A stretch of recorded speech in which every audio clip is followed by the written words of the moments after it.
Hello guys, back to my new blog. তোমরা সবাই কেমন আছো? আশা করি অনেক ভালো আছো। তোমাদের বাবানও অনেক ভালো আছে। আমরা বাস স্টপেজে দাঁড়িয়ে আছি। এই বাসে চেপেছি, মানে হায়দ্রাবাদে ফার্স্ট বাসে চাপা, কখনো চাপিনি। আর আমরা যাচ্ছি সেকেন্দ্রাবাদে থাকে আমাদের ভাই, তার মানে আমার হাজব্যান্ডের ভাই। আর আমরা থাকি হায়দ্রাবাদ থেকে যাচ্ছি সেকেন্দ্রাবাদে। পাপা, তুমি কোথায় উঠেছো? দিদির গাড়িতে? তুমি দিদির গাড়িতে উঠেছো? চলো মিউজিকটা চালাও, মিউজিক চালাও। বাবান তোর কাকার বাড়িতে এসে খুব খুশি। গাড়িটা ও এসে গাড়িতে বাবান গাড়ি পেয়ে চেপেছে। গেছে। ও গাড়ি নিয়ে বসেছে, সে গাড়ি ছাড়বে না। আর এই দেখো ওর দিদি গাড়িটা ফিটিং করে দিচ্ছে।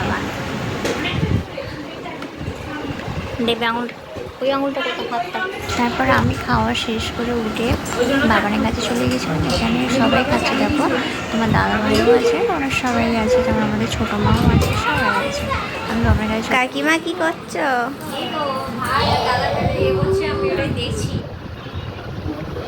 এই বাবান, তুমি কি করছো? এই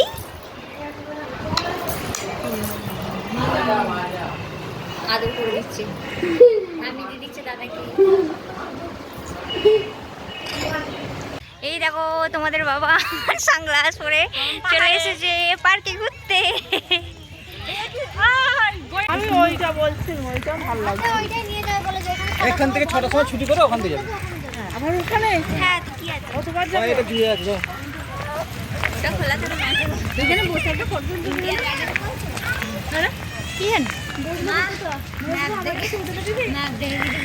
হ্যাঁ হ্যাঁ, বসো, তুলে দিচ্ছি, বসো। কি আছে?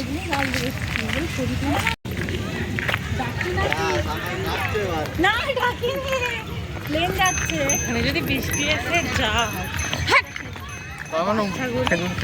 হ্যাঁ টিমের ঘর। তারপরে পার্কে বৃষ্টি চলে এসেছিলো, বৃষ্টিতে ভিজে ভিজে আমরা বাইরে চলে এসেছিলাম। বাবানও খুব ভিজে এসেছিলো, জানো তো। পার্কে ঘুরতে এসে